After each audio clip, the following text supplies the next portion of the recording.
Hello. Today we go back to reading about Solomon and his reign as king. So First Kings 11, verse 1.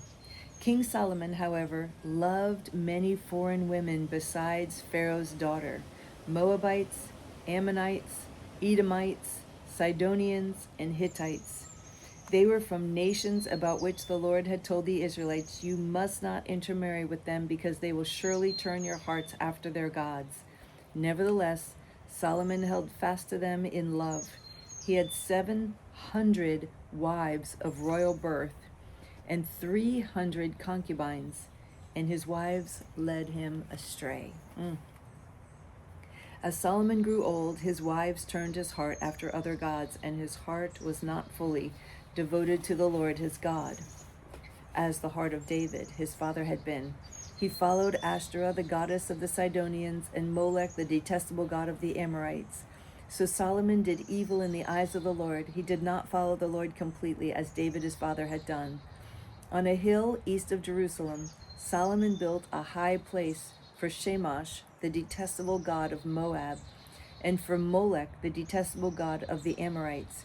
He did the same for all his foreign wives, who burned incense and offered sacrifices to their gods.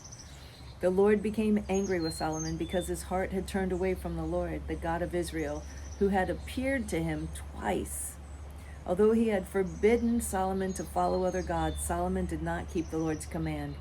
So the Lord said to Solomon, "Since this is your attitude, and you have not kept my covenant and decrees, which I commanded you, I will most certainly tear the kingdom away from you and give it to one of your subordinates.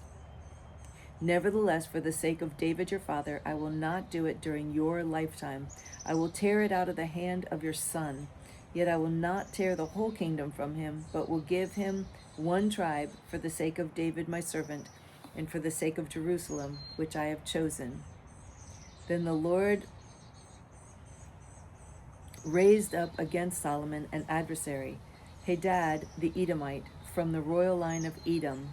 Earlier, when David was fighting with Edom, Joab, the commander of the army who had gone up to bury the dead, had struck down all the men of Edom. Joab and all the Israelites stayed there for 6 months, until they had destroyed all the men in Edom. But Hadad, still only a boy, fled to Egypt with some Edomite officials who had served his father. They set out from the Midian and went to Paran. Then, taking men from Paran with them, they went to Egypt, to Pharaoh, king of Egypt, who gave Hadad a house and land and provided him with food. Pharaoh was so pleased with Hadad that he gave him a sister of his own wife, Queen Tahpenes, in marriage. The sister of Tahpenes bore him a son named Genubath, whom Tahpenes brought up in the royal palace. There, Genubath lived with Pharaoh's own children. While he was in Egypt, Hadad heard that David rested with his fathers, and that Joab, the commander of the army, was also dead. Then Hadad said to Pharaoh, "Let me go, that I may return to my own country." "What have you lacked here, that you want to go back to your own country?" Pharaoh asked. "Nothing," Hadad replied, "but do let me go."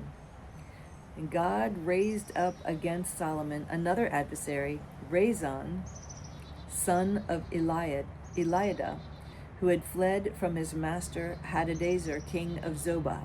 He gathered men around him and became the leader of a band of rebels. When David destroyed the forces of Zobah, the rebels went to Damascus, where they settled and took control. Rezon was Israel's adversary as long as Solomon lived, adding to the trouble caused by Hadad.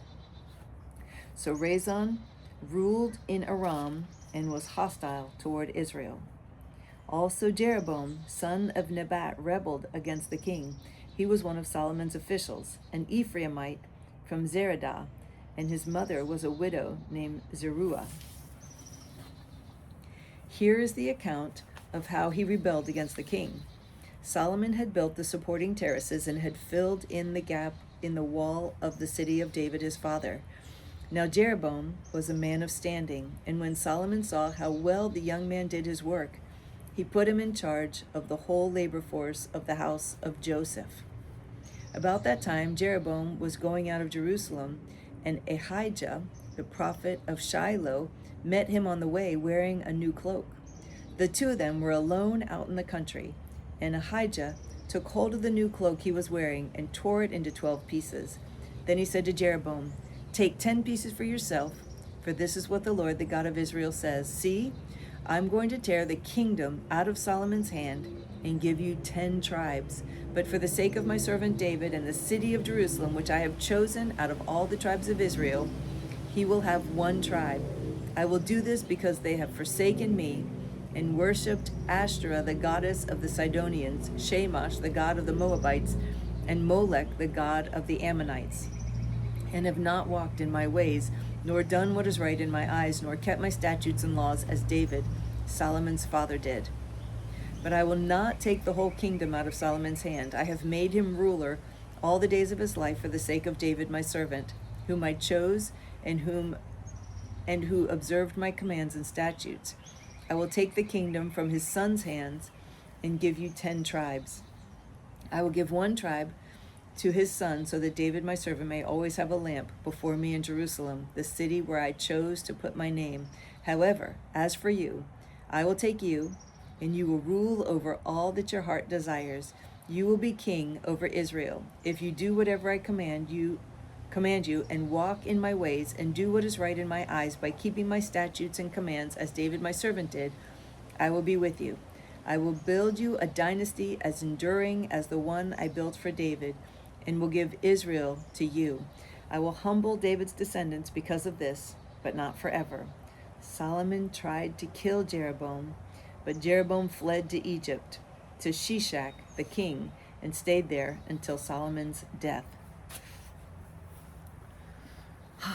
Wow. All right, that's all for today. That's all we're reading. It's very inconsistent, isn't it? A long day and then a short day, and then a long day and then a short day. But that's part of it. That's part of the fun of it. It's always a mystery. So thank you for joining me. It's always a pleasure to read with you. I love you so much. I look forward to reading with you again tomorrow. I'm just loving this weather today. It's just, it's overcast, but there's this beautiful breeze, 72 degrees. It's just heavenly. I love it. So I look forward to reading with you again tomorrow.